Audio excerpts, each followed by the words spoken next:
Contract signed for $9.5 billion Catherine Estates, $59 million Chesterfield Bridge opens, and House of Representatives approves extension for 5 parish states of emergency. You're watching Jamaica House Weekly. I'm Anthony Morgan.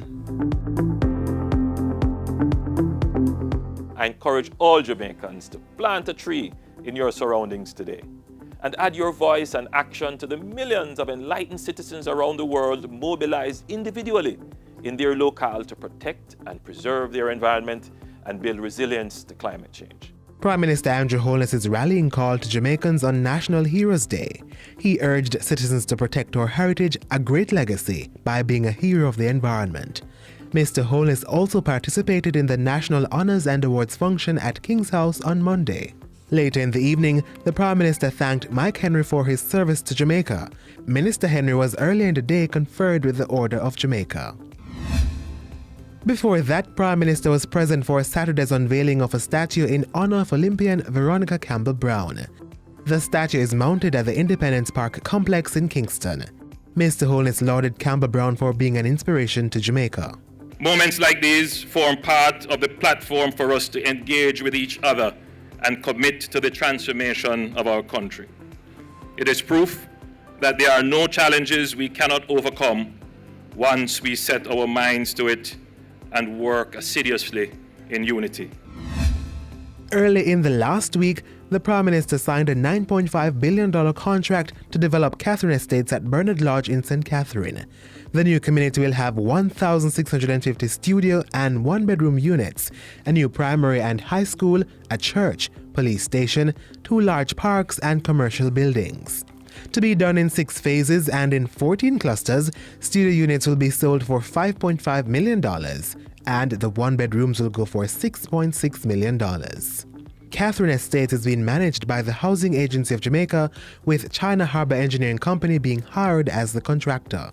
At Tuesday's launch, Mr. Holness reminded potential residents that government would be monitoring and imposing strict covenants on the development. The government has to take a stand as we build out more communities, because what we are finding is when you allow the community to deteriorate, then it becomes a safe harbor for crime and social deviance. In the House of Representatives Tuesday, the Prime Minister received parliamentarians' approval to extend the states of emergency now operating in 5 parishes across the island. The St. James, Hanover and Westmoreland Special Security Measure will continue until January 27, 2020, while operations in St. Catherine and Clarendon will remain in place until January 18 next year. As he sought the extensions, Mr. Holness told the House that since the imposition of the states of emergency across the 5 parishes, there had been marked reduction in murders and shootings, an increase in the recovery of firearms and ammunition, as well as multiple arrests and charges. Despite the successes, the Prime Minister said Westmoreland, Hanover and St. James accounted for 20% of murders, and St. Catherine and Clarendon recorded 27% of murders nationally. There needs to be a national approach in tackling the problem. It's not only a crime-fighting problem, there is the underlying issue of why it is that violence is being used so often to resolve conflicts. And while still in Parliament, Mr. Holness announced that there would be a relaxing of closing times in the St. Andrews South Police Division. This, he said, would be similar to the 7 a.m. to 11 p.m. opening hours, now in effect for the St. Catherine and Clarendon states of emergency. Prime Minister Holness also agreed to revert to normal business opening hours in the states of emergency around the Christmas period. To allow people to enjoy the season. It is not the intention of the government to take away the enjoyment of the people. By Wednesday, Mr. Holness was in Bernard Lodge, St. Catherine to break ground for Carmet Group's $6 billion complex. The 258,000 square foot facility will house all aspects of the company's consumer goods division. We need more Jamaicans like Glenn to take a risk on Jamaica, to create more employment for Jamaicans and to expand the Jamaican economy. Wednesday also saw the Prime Minister traveling to St. Mary for the opening of the $59 million Chesterfield Bridge.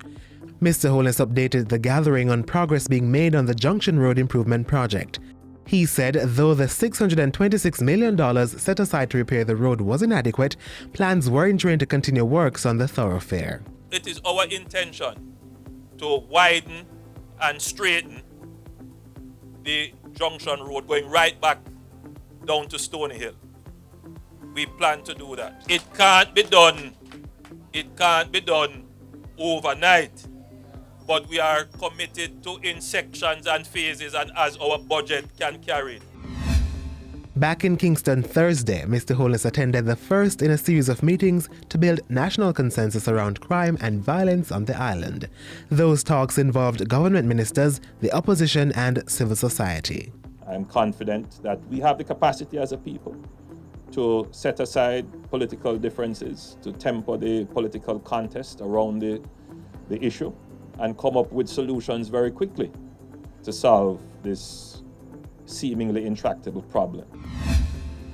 Fontana Waterloo is evidence of the buoyancy of the Jamaican economy. Prime Minister Holness Thursday as he opened the 6th Fontana pharmacy branch called Fontana Waterloo Square. The multi-story complex is expected to hire over 100 Jamaicans. During the opening, Mr. Holness shared government's commitment to tackling climate change and addressing national security.